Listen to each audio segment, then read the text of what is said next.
à partir de 1991, la forme de la peinture a radicalement changé. En 91, je travaillais sur des panneaux, de forme rectangulaire, mais plutôt dans le format portrait. À l'intérieur de ces panneaux, il y avait beaucoup de flèches qui avaient tendance à vouloir sortir de l'espace de la toile. Et ce format rectangulaire, comme je l'utilisais beaucoup, commençait à devenir assez perturbant. J'ai donc décidé de changer radicalement mon travail et j'ai privilégié la forme par rapport au fond. J'ai donc décidé de découper mes panneaux. À cette époque-là, bon, je m'intéressais assez à tout ce qui était triptyque. Beaucoup de peintres ont travaillé sur des triptyques. On peut parler du retable d'Issenheim à Colmar, au musée d'Interlinden, qui est un triptyque très particulier, je veux dire, qui date du Moyen-Âge. Et donc je m'intéressais au triptyque et j'ai donc décidé que mes panneaux seraient des triptyques. Et je suis donc parti sur un panneau vertical, découpé avec des flèches simples, et à ce panneau vertical sont raccordés des panneaux mobiles qui étaient ajustés de chaque côté et qui fermaient le tableau. Alors il y avait dans cet espace de travail, il y avait un graphisme central, et par rapport à ce graphisme central, les deux panneaux mobiles venaient s'ajuster par des graphismes situés sur les panneaux qui complétaient l'ensemble. Donc c'était la notion de dessin, de graphisme très important qui était privilégiée, même si j'avais complètement, le but était quand même de changer la forme au départ. Et la forme avait été changée puisque d'un format rectangulaire, j'ai été arrivé à un triptyque avec des panneaux mobiles et avec des flèches. J'ai fait beaucoup de panneaux comme ça. Je les ai appelés téléporteurs du fait de cette notion de panneaux mobiles. Le terme de téléporteur est un terme de science-fiction, je veux dire, qui n'a peu de choses à voir, mais ce sont les notions d'espace, de temps, d'espace-temps, c'est lié. Et donc ces notions-là m'intéressaient, et le fait de bouger les panneaux, de les ouvrir, de les refermer, je veux dire, il y avait une notion de mouvement qui pouvait faire penser téléporteur. Donc c'était dans cet esprit-là que j'avais travaillé. J'ai fait à cette époque-là beaucoup de panneaux comme ça. J'ai fait des grands, des petits. J'ai fait pas mal de choses intéressantes. J'avais privilégié aussi la notion de couleur. Je voulais un choix de couleurs assez réduit. Donc j'avais choisi mes couleurs, j'ai déterminé mes couleurs, et les couleurs c'était le jaune, le noir, le gris et le blanc.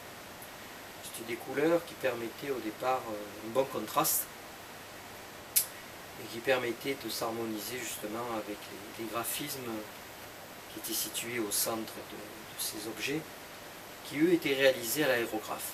L'aérographe étant un petit pistolet qui permet de peindre. Donc à cette époque-là, j'avais des triptyques avec des flèches verticales, assez simples, des panneaux mobiles, des graphismes centraux, un choix de couleurs, et j'ai travaillé là-dessus pendant un certain temps. Alors, bien évident que par la suite, les formes, c'est-à-dire les flèches centrales, sont devenues un peu plus verticales, les flèches verticales sont devenues un petit peu plus importantes, les panneaux ont changé de forme, et les couleurs aussi ont évolué, C'est-à-dire que je suis passé sur différentes sortes de gris, des orangés, des jaunes, des noirs plus ou moins profonds, je veux dire, et même des épaisseurs, sur le panneau qui est assez intéressant. Ces tableaux, ces recherches, ces porteurs, c'était réalisé à l'acrylique. Or l'acrylique c'est quelque chose qui ne bouge pas, dire, dans le temps. C'est un matériau qui est stable. Des panneaux, des dessins, des tableaux de 20 ans en arrière ne bougent pratiquement pas. Les couleurs, vous retrouvez les couleurs au bout de 20 ans pratiquement à l'identique.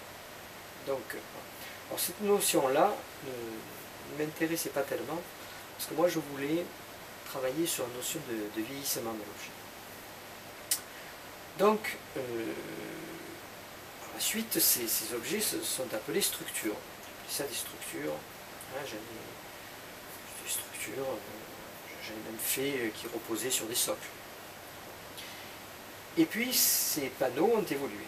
Alors, ils ont évolué parce que j'ai privilégié, si vous voulez, la forme de l'objet par rapport au graphisme. Ce qui était un peu prévu au départ, qui a mis un peu du temps à se réaliser. C'est-à-dire que les formes sont devenues différentes. C'est-à-dire les flèches sont devenues des volumes avec des courbes, avec des arabesques. Il y a eu des flèches vers le haut, des flèches vers le bas, des flèches à droite, des flèches à gauche, dans plusieurs directions de l'espace-temps. Les panneaux mobiles qui formaient les triptyques se sont superposés de différentes manières. Donc il y a eu, au lieu d'avoir 2 panneaux mobiles, il y en a eu 4, puis progressivement 6.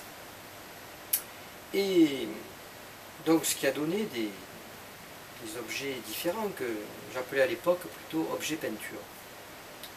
J'étais passé de la notion de téléporteur à objet peinture, mais toujours cette notion d'objet. Et c'est à cette époque-là que j'ai décidé d'intégrer, c'est-à-dire à cette époque-là, ça devait être vers 2000 à peu près, 98-2000,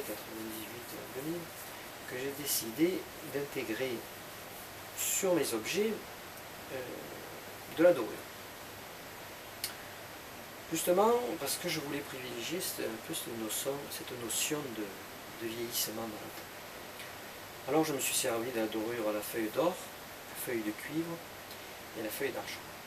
Et j'ai intégré progressivement sur mes structures, sur mes flèches et sur mon graphisme central aussi des morceaux de dorure que j'ai égratignés, que j'ai rayés, je n'ai pas gardé à l'état brillance naturelle. J'ai un petit peu dégradé justement pour commencer à avoir cette notion de vieillissement de l'objet. C'est sûr qu'avec le temps, même sans parler de dorure, les objets vieillissent tout seuls. Donc je suis arrivé à des objets